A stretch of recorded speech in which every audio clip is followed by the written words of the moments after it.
ഈ വയനാട് വലിയ തരത്തിലുള്ള രക്ഷാ ക്യാമ്പൊക്കെ കഴിഞ്ഞ് പിരിഞ്ഞപ്പോൾ ഒരു ചോദ്യം ഉയരുന്നുണ്ട് UDF-നെതിരെ. നിങ്ങൾ തന്നെ വയനാട് ചൂരൽമല ദുരന്തത്തിൽ പ്രഖ്യാപിച്ച 100 വീടുകൾ ഇതുവരെ അതിന്റെ ഒരു ഡേറ്റ് എന്ന് നിങ്ങൾ പ്രഖ്യാപിക്കും, എന്ന് ഗുണവാക്ത കണ്ടെത്തും, എന്ന് വീട് പണി എന്ന ചോദ്യം ആവർത്തിച്ച് UDF-നെ അലട്ടുന്നുണ്ട്. ആ ചോദ്യത്തിന് മറുപടി ലഭിക്കുന്നില്ല. ഞങ്ങള് പ്രഖ്യാപിച്ച പല കാര്യങ്ങളും ചെയ്ത് ഒന്ന് രാഹുൽ ഗാന്ധി ഇടപെട്ട് കർണാടക ഗവൺമെന്റിനെ കൊണ്ട് ചെയ്യിപ്പിച്ച 100 വീടുകളുടെ പണം കൈമാറി. ഒന്ന് ലീഗ് പ്രഖ്യാപിച്ച 100 വീടുകളുടെ സ്ഥലം ഏറ്റെടുത്ത് നിർമ്മാണ പ്രവർത്തനം തുടങ്ങി. അപ്പൊ എത്ര 200 വീടായി, ആകെ 400 വീടുള്ളൂ.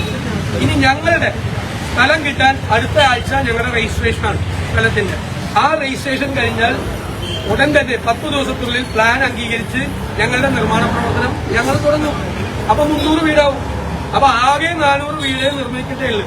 അപ്പൊ 300 വീട് നിർമ്മിക്കുന്നത് UDF-ആയിട്ട് ബന്ധപ്പെട്ട് കോൺഗ്രസുമായിട്ട് ബന്ധപ്പെട്ടാണെന്ന് മനസ്സിലാക്കിയാൽ മതി. അപ്പൊ സർക്കാർ ബാങ്കിൽ ഇട്ടിരിക്കുന്ന 742 കോടി രൂപ ഇപ്പോഴും ചികിത്സാ ചെലവ് കൊടുക്കുന്നില്ല, അവിടെ ഇപ്പോഴും റെന്റ് കൊടുക്കുന്നില്ല പലർക്കും. അപ്പൊ ആ കാശ് അവിടെ ഇട്ടിട്ട് സർക്കാർ എന്ത് ചെയ്യുക? അതാണ് ചോദ്യം. ഞങ്ങളുമായി ബന്ധപ്പെട്ട് പറഞ്ഞ 300 വീട് അവിടെ വരും.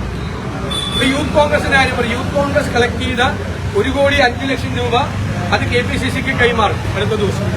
എല്ലാം ക്ലിയർ ആണ്. എപ്പോഴാണ് അവസാന തീയതി ഈ വീട് നിർമ്മാണം ആരംഭിക്കുന്നത്? ഞാൻ സർക്കാർ ഒരു കൊല്ലം എടുത്തു ഭൂമി കണ്ടെത്താൻ പറ്റി. സർക്കാർ ഞങ്ങൾക്ക് ആ ഭൂമി തരില്ല എന്ന് പറഞ്ഞപ്പോഴാണ് ഞങ്ങൾ ഭൂമി നോക്കി തുടങ്ങിയത്. 3 മാസമേ. നിങ്ങൾക്കറിയാം എന്തുകൊണ്ടാണ് സർക്കാർ ഒരു കൊല്ലം വൈകിയത്? വയനാട്ടിലെ പല ഭൂമി നിയമപ്രശ്നങ്ങളിൽ കുരുങ്ങിക്കിടക്കും. നിയമപരമായ പരിശോധന പൂർണ്ണമായി നടത്താത്തൊരു ഭൂമി എടുക്കാൻ പറ്റില്ല. സർക്കാർ ഒരു കൊല്ലം താമസിച്ചപ്പോൾ ഞങ്ങൾക്ക് 3 മാസം താമസിക്കാൻ പാടില്ല ഭൂമി എടുക്കാൻ. ഇതിന് വ്യാപകമായി ഇതിൽ പ്രചരണമുണ്ട്. ഞാൻ തട്ടിയെടുത്തു പൈസ. ഇന്നലെ ഞാനൊരു CPM-ന്റെ അവിടെ ഇരുന്ന ഒരാൾ എല്ലാ ദിവസവും 10 കാർഡ് ഇറക്കണ്ടല്ലേ എനിക്കെതിരായിട്ട്. നിങ്ങളുടെ ഒരാൾ അവിടെ ഇരുന്ന് ഇറക്കണ്ടല്ലോ 10 കാർഡ്. അതിലൊരു കാർഡ് അവിടെ തന്ന പൈസ, KPCC തന്ന പൈസ ഞാൻ അടിച്ചു മാറ്റി.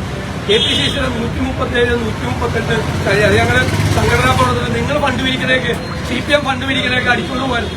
പിണറായി വിജയൻ 16 കൊല്ലം പാർട്ടി സെക്രട്ടറി ആയിരുന്നപ്പോ CPM ഫണ്ട് പിരിവ് നടത്തിയതൊക്കെ അദ്ദേഹം വീട്ടിൽ കൊണ്ടുപോയിരുന്നു.